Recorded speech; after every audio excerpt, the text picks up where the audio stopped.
A nitrate number in a rural well can sound like a small chemistry detail until it is connected to a baby born too early. That is why today's drinking water story matters. A New Zealand study of more than 700,000 births has found a small but significant connection between nitrates in drinking water and premature births. Researchers mapped mothers' home addresses to health data and found a small increased risk of preterm birth in areas with higher nitrate levels. This does not mean one glass of water causes a baby to arrive early. It does not mean every rural well is dangerous, and it does not mean families should panic.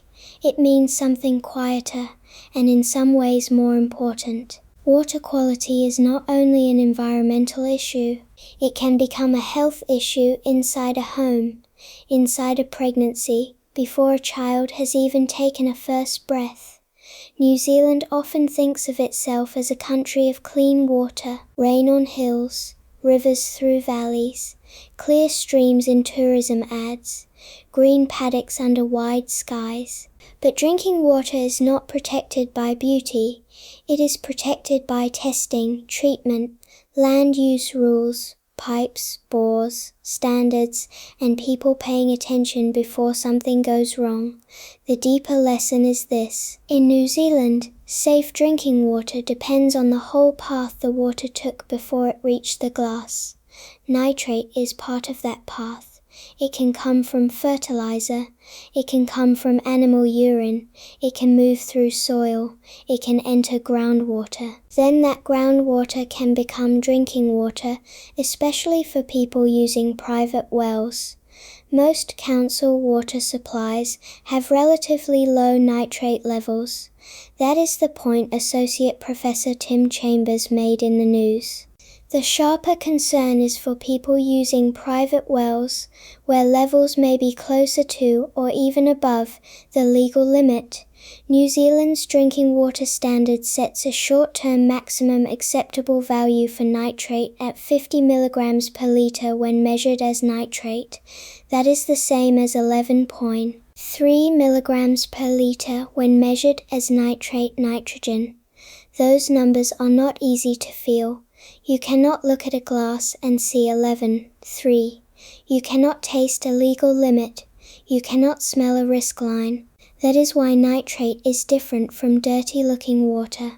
It can be invisible and still matter. This is also why private wells sit in a difficult place in New Zealand life.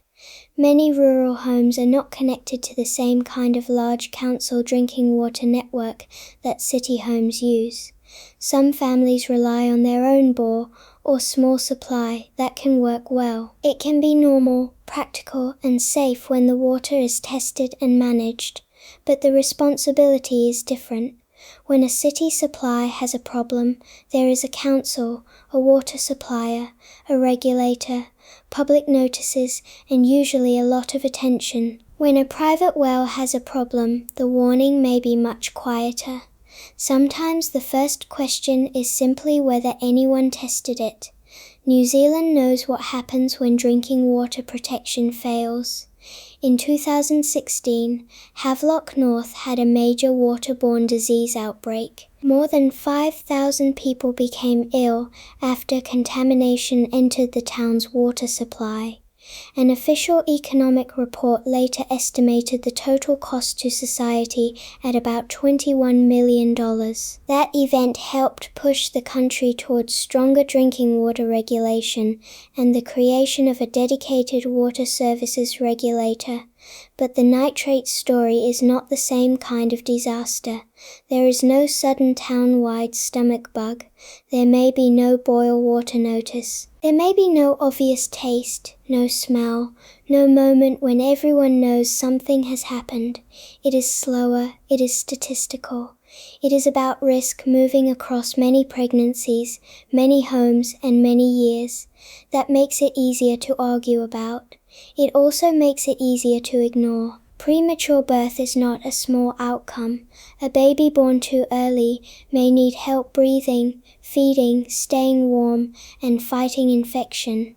Some children do very well.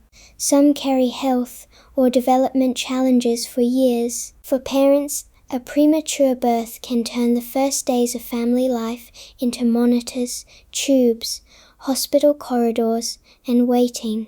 So even a small increase in risk matters when the population is large.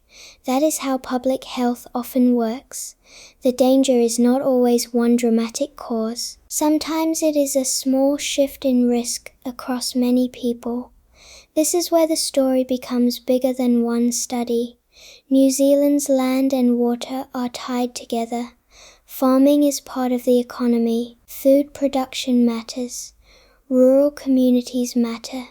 Clean drinking water matters. Pregnancy health matters. Those things cannot be pulled apart easily because they share the same catchments. A catchment is the land area where water collects and drains into rivers, lakes, or groundwater.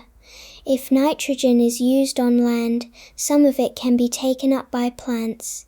Some can be lost. Some can travel downward. Groundwater can move slowly, so the water coming out of a bore today may carry the memory of land use from years before. That is a hard kind of problem for politics. People want quick blame and quick fixes. Water often does not move at political speed. The better question is practical. Who is testing? Who sees the result?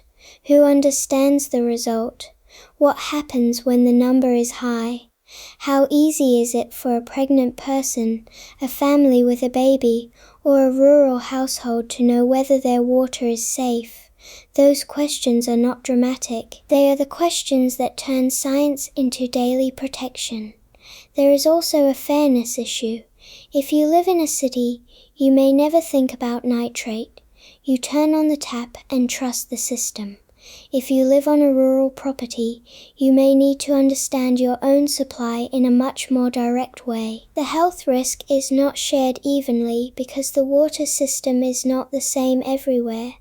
That is one of the quiet truths about New Zealand. Two homes can be only a few kilometers apart, but they can live under very different water realities. One is inside a network. One is on a bore. One has a public supplier. One depends on private testing. One gets a notice from an authority. One has to go looking for the number.